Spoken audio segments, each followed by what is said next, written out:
வெளிச்சத்தின் பிள்ளைகளாகிய உங்கள் யாவருக்கும் இயேசு கிறிஸ்துவின் நாமத்தில் வாழ்த்துக்கள். ஏசாயா தீர்க்கதரிசியின் புஸ்தகம் 44 அதிகாரம் 3 சொல்கிறது, தாகம் உள்ளவன் மேல் தண்ணீரையும் வறண்ட நிலத்தின் மேல் ஆறுகளையும் ஊற்றுவேன்.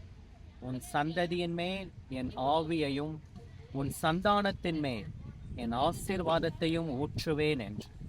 பிரியமானவர்களே, தமிழ்நாட்டில் திருச்சி பட்டணத்தில் முக்கொம்பு அணை என்கிற இந்த அழகான நீர் நிலைகள் நிரம்பின இந்த இடத்திலிருந்து இந்த வசனத்தை உங்களுக்காக பகிர்ந்து கொள்வதில் ஆண்டவருடைய கிருபையை முன்னிட்டு அவருக்கு ஸ்தோத்திரம் செலுத்துகிறேன். இந்த இடத்தை போல தாகம் உள்ளவன் மேல் தண்ணீரை ஆண்டவர் ஊற்றுவார். வறண்ட நிலங்கள் மேல் ஆறுகளை கர்த்தர் ஊற்றுவார். பாருங்கள், எவ்வளவு மிக விஸ்தாரமான மிக அதிக பரப்பளவு கொண்ட இந்த இடத்தில் அமைதியாய் ஓடிக்கொண்டிருக்கிற தண்ணீர்கள். இன்றைக்கும் இந்த தண்ணீர் தாகத்தை தீர்க்கிறதற்கு அடையாளமாய் காணப்படுகிறது.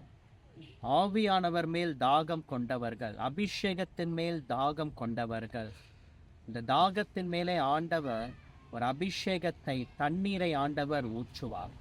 இன்றைக்கும் உங்களுடைய வாஞ்சை, மானானது நீரோடைகளை வாஞ்சித்து கதறுவது போல உங்கள் ஆத்துமா அவரையே நோக்கி வாஞ்சித்து கதறும் பொழுது, ஆண்டவரே என்னை இன்னும் நிரப்பும், என்னை இன்னும் அபிஷேகம், என்னை இன்னும் பரிசுத்தப்படுத்தும், என்னை இன்னும் உமக்காக பயன்படுத்தும் என்று நீங்கள் வாஞ்சையோடு தாகத்தோடு கூட நீங்கள் கேட்கும் சமயத்தில், தாகம் உள்ளவன் மேல் தண்ணீரை, வறண்ட நிலத்தின் மேல் ஆறுகளை ஊற்றுவேன் என்று வாக்கு பண்ணினது போல கர்த்தர் உங்களுக்கு இந்த வாக்குத்தத்தத்தை நிறைவேற்றி கொடுக்க அவர் வல்லமை உள்ளவராய் காணப்படுகிறார்.